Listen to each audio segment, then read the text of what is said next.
Surga menantimu, Nak Rangga. Pahlawan cilik, pengawal ibu itu telah pergi dengan kondisi memilukan. Dari rumah gubuk reot berukuran kecil di ujung areal Pesawan dan Pohon Sawit, Gampong Alue Gading, Kecamatan Birembayan, Aceh Timur, gempar. Sebuah horor yang membuat kita terpukul.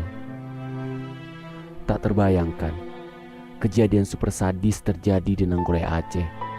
Horor itu terjadi ketika Samsul, residivis program asimilasi yang sudah pernah melakukan pembunuhan berkali-kali itu, kembali melakukan kejahatan keji atas jiwa yang tak berdosa. Di rumah jauh dari pemukiman dan sepi itu, Rangga, warga desa Alue Gading, Kecamatan Birembayan, Kabupaten Aceh Timur, adalah anak sulung dari seorang ibu yang fakir lagi miskin, yang sesaat ditinggal suaminya demi mencari nafkah ke laut. Diperkosa dengan brutal oleh Samsul, pelaku durjana itu. Subuh saat itu, pelaku dalam keadaan nafsu setan mengendap-endap masuk ke rumah sang ibu. Lalu sekejap ia memperkosa, menggagahi sang ibu. Ibu muda itu berontak. Rangga yang subuh itu tidur di samping ibunya kaget setelah dibangunkan ibunya, dan sekejap mencoba menolong ibunya dari sentuhan penjahat kelamin.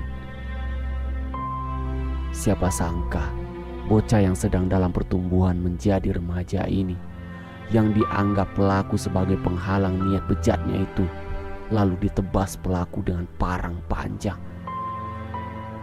Dagu, leher dan beberapa bagian tubuh anak malang ini terkena tebasan parang. Kulit dan dagingnya tercabik, luka menganga sekujur badan.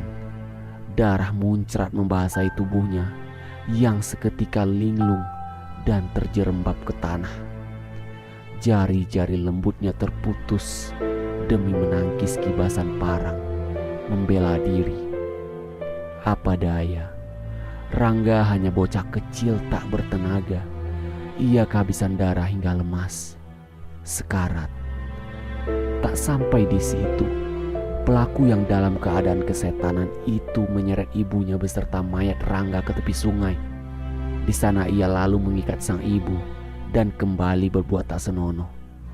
Sang ibu masih tetap melawan mempertahankan diri, puas melampiaskan nafsu kejinya. Pelaku lalu kabur dengan membawa tubuh Rangga yang masih bergerak-gerak di dalam karung goni.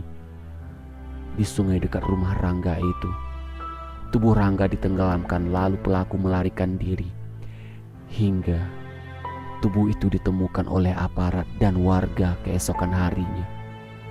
Mayat Rangga awalnya disembunyikan pelaku. Berkali-kali diinterogasi, pelaku masih tetap bungkam hingga akhirnya warga menemukan jasad Rangga yang mengapung di sungai.